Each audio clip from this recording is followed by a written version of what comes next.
So, I guess what's it like as a coach and a team when you're riding a winning streak, you're set to play another game at home, and then it gets called off? Yeah, that's the whole thing with this thing is getting used to all the uniqueness of it. Like I hold my breath every night. We test a lot, and so you're waiting for those results to come back, and if they're a little late, you get all nervous. So yeah, that's a little bit more anxiety in the past, and then but then who you're playing against, you're dealing with those same things too. If they're going to get tested and they're okay to play. So I think, and I said this to our team, I've said it several times. It's going to be so different and unique this year. The team that handles all the things that come with what we're dealing with, the best, got a chance to have the most success, because you're going to deal with some different, unique things this year that you've ever dealt with before. And the stoppage, the cancellations of games, rescheduling of games. Now, you may have to play double headers back to back. I mean, there's all kinds of things that will come about this year. You just got to be able to adjust and handle it. I assume it's a little different whenever it's the other team that has the COVID issue. So I don't know if the frustration level is a little higher because you guys are fine, but also it's more, you at least get to practice with all your players and things like that. Yeah, not really, because I think what I want our players to do is to continue to worry about what we can control. You can't worry about what else, your other teams. I mean, you just got to be able to adjust. And we do get to we're practicing today. We can work on some things. You just don't want to lose your momentum, because we got good momentum right now. So we'll make sure we do what we need to do to try to stay sharp. Because you do have we treat it as if a bye week, right? We have those that they're throughout the year. So it gives us a chance to work on some things to get better and to improve. You kind of hit on bye week there. Your football team had a handful of those this year. Did you have, or is there any inclination of you to maybe talk to Coach Montgomery about maybe how they handled that stuff, or how he handled the players' attitudes towards these things? Nah, we've done it before, so I don't need to, do that. I mean, we've handled bye weeks in the past, and we'll have a couple this year, even without COVID, with our team. So it's just what we've done with our league and basketball, in terms of basketball, and how we do have bye weeks. Right. When we asked him these similar questions we're asking you today, the attitude question got brought up by us asking about the players, and the answer seemed to change every time we asked it. So I guess we'll just start with you this week. How's the attitude of the guys after hearing the game got postponed? We went ahead and took a day off yesterday, so normally we weren't going to play today. We did test, we'll get back to work today. I'll have a better feel for that after practice today.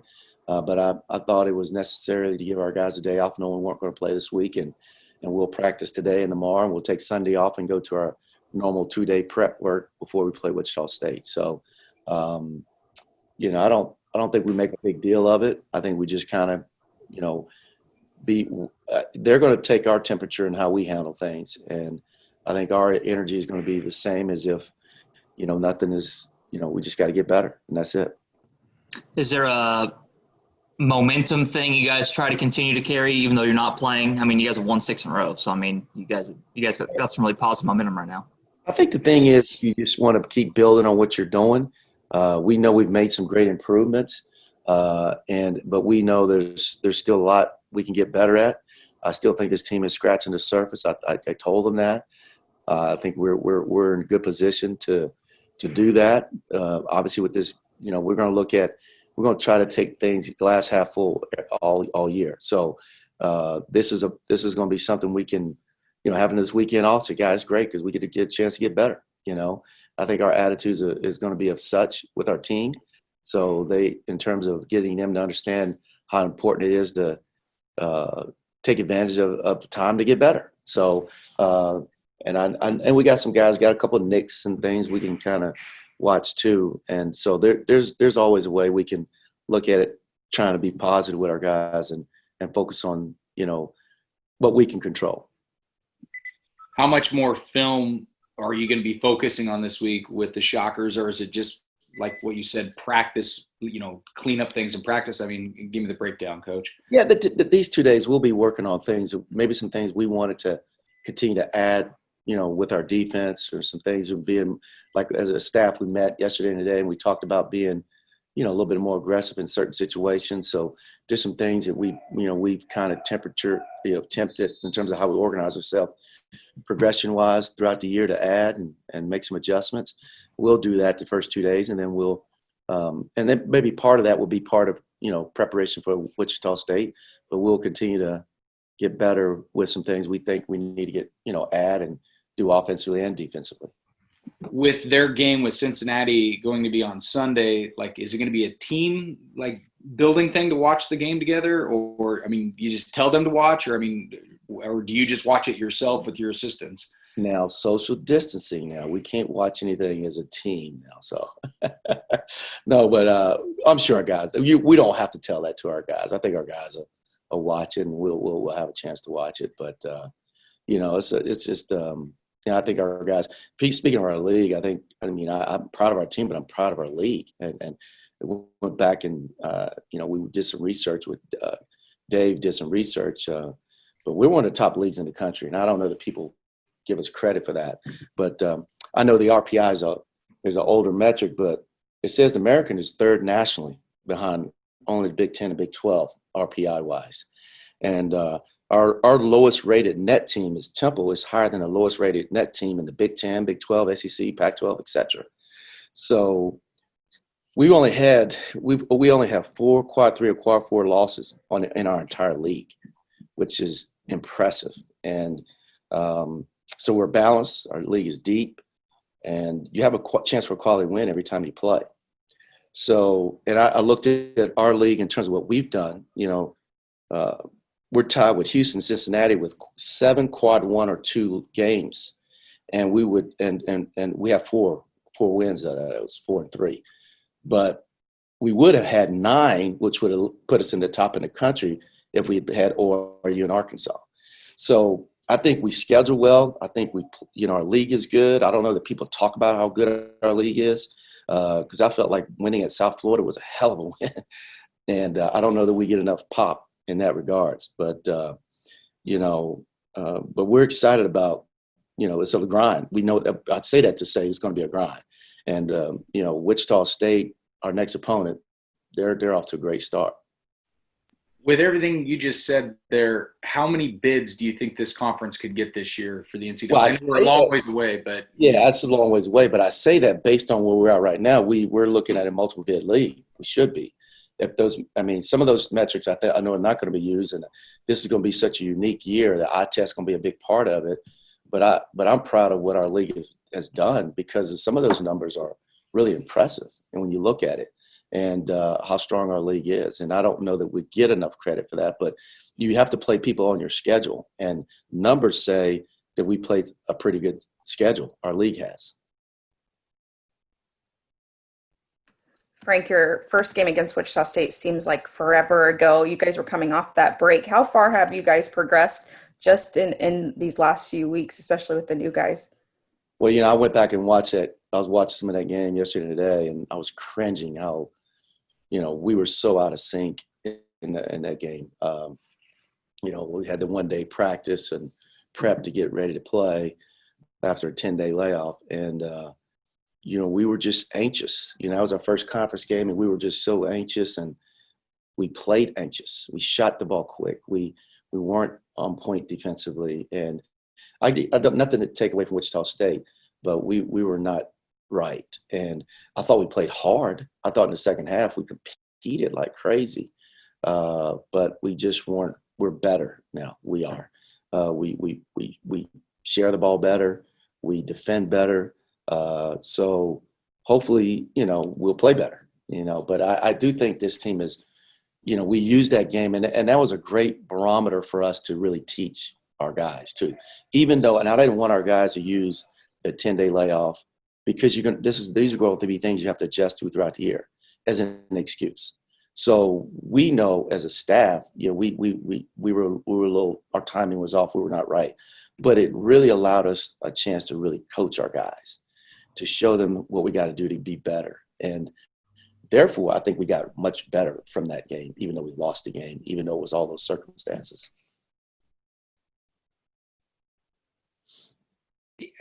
I know you've already played several games with empty arenas and whatnot, but you know, in the past, these games with the Shockers they're tough games up there.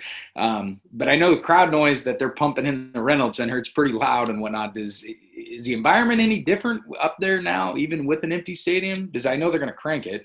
Well, I tell you what, that South Florida system is not even nowhere in comparison to what we have here. I mean, it was extremely loud. Guys were making adjustments to do those things to make some kind of atmosphere in arenas. Yeah, obviously it's different. It's you know, our first game with Wichita here, it was really low. I think we made some adjustments since then because it was truly like a practice. And I think the crowd noise is needed to give some kind of atmosphere. I do think Wichita State's letting people in though, so I anticipate. You know, we've only played in one true. I don't know, David. We played anywhere that's completely empty like ours? Just early in the season. Yeah, just a sprint center. So there's been people when we go on the road. Cincinnati had folks, South Florida had folks, Memphis had. You know, Memphis I think had only pass list guys. I'm sure Wichita. I think they'll have people in the arena, but it won't be whatever 8,000, 9,000 they normally would have.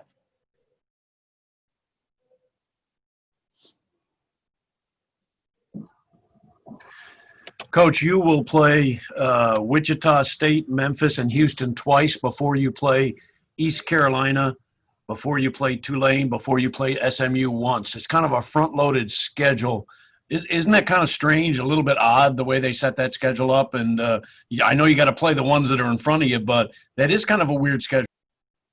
Yeah, it is. I mean, we're you know, like I said, I think I said this after the game. I'm not, you know, you look at preseason rankings and, you know, that's the way but I think our league, I just talked about how good it is from top to bottom.